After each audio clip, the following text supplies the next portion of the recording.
teacher for 24 years. Right now po, isa na sa naging milyonarya ng negosyo na to. So, hi, Ma'am Cheryl! Cheryl Murata, former teacher for 24 long years. So, yan, I am very grateful sa DepEd sa pagiging teacher ko dahil yun din naman ang pangarap ko na maging teacher since elementary, maliit pa ako, yun na talagang pangarap ko na makatulong sa mga bata na sila naman ma-impart ko ba yung knowledge ko as a teacher doon sa mga estudyante.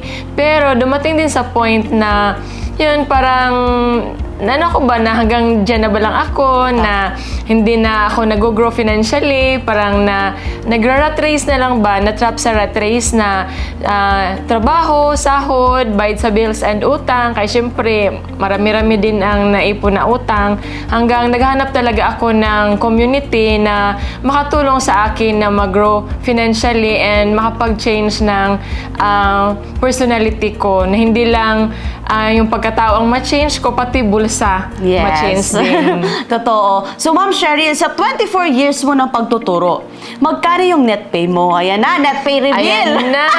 Malaman na kung magkano na lang yung net pay ko. So, umabot sa point na 10,000 na lang, na kulang na siya sa allowance ng anak ko, kasi dalawa yung college ko. Yung isang anak ko, yan, kulang na yung 10,000.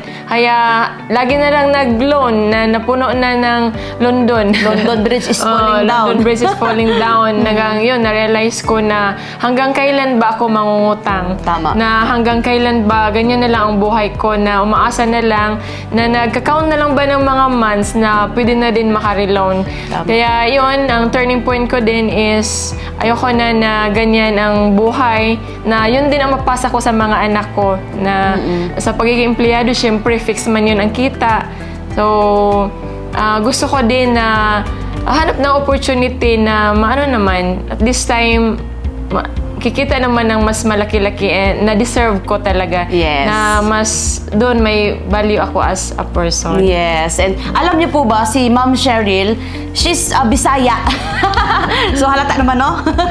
Pero yun nga, for 24 years ang pagtuturo ni Ma'am Cheryl, totoo yun, marirealize mo talaga na parang you are working, gising ka ng 5 a.m., 4 a.m., uuwi ka ng late, or kung maaga ka man uuwi, gagawa ka naman ng mga lesson plan. Yes. Which is, sabi nga teaching daw, yung mga teacher, mga guro, yan yung isa sa profession na saludo talaga tayo. Pero totoo, darating ka sa point ng life mo na gigising ka na lang na, Lord, tabangi ko, may opportunity ba? Nakikita ako ng malaki. And right now, siya po ang isa sa newest millionaire ng negosyo po na ginagawa po natin right now. So, Ma'am Cheryl, ano yung last message mo sa mga guru din na nanonood ng video na to na sumubo ka, try ka lang?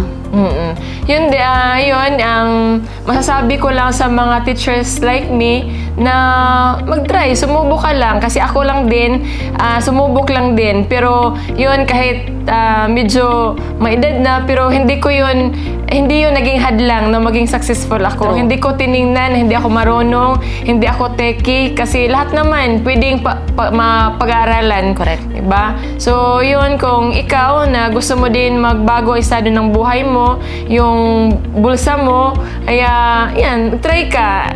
Napakaswerte mo kasi yung magtuturo, mag-mentor sa'yo is si Apana na grabe, napakagaling. Isa din sa mga top earners dito. Imagine, estudyante lang, walang alam-alam sa negosyo, walang idea, pero sumubok lang din. Pero ito ngayon, grabe, multimillionaire na and sports car achiever na din. Yes. You know what? Ang sarap lang sa feeling na yung dating nanonood, nai-inspire, hanggang naghaw kasi na-curious na, and ngayon, kumikita na ng 100,000 per month. From someone na ang net pay, nag-negative na talaga, to ngayon na naging millionaire na. By the way, I'm Ana Rose Argoanon. I know that you are very interested to know more about our business. Message this page now.